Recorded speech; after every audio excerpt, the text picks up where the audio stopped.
நிச்சயமாக நீங்கள் உங்களை சரி செய்யாவிட்டால் 2.0 நடக்காது. 2001 நீங்கள் தோற்றப்போ 5 வருஷம் தான் எதிர்கட்சி கொடுத்தாங்க. 2011 10 வருஷம். நீங்கள் இன்றைக்கி மாற்றிக்கலன்னா மீண்டுமே எழ முடியாத அளவிற்கு ஒரு பெரிய அடி விலகலாம்.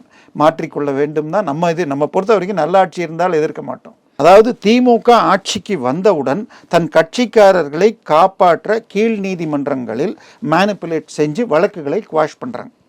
அதாவது இடி உள்ளே வர வேண்டும் என்றால் ஏற்கனவே ஸ்டேட்டில் எஃப்ஐஆர் இருக்கணும்.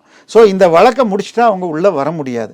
இதற்காக இந்த வேலையை திமுக கருணாநிதி ஆட்சியில் இருந்தப்பையும் செஞ்சுருக்காங்க. இப்போ பொன்முடி, KKSSR மற்றும் தங்கம் தென்னரசுலாம் இந்த பீரியடில் இவங்க மேனிப்புலேட் பண்ணாங்க. ஸோ இவர்கள் பதவி ஏற்கும் பொழுதே நாங்கள் இந்திய அரசியல் அமைப்பின் சட்டத்தின் படியாக அனைவரையும் சமமாக வைத்து அதன் கீழே நடப்போன்னு இருக்காங்க. அப்போ அரசியலமைப்பு சட்டத்தையே உல்டா செய்து தன்னுடைய கட்சிக்காரர்களை காப்பாற்றியிருக்காங்க.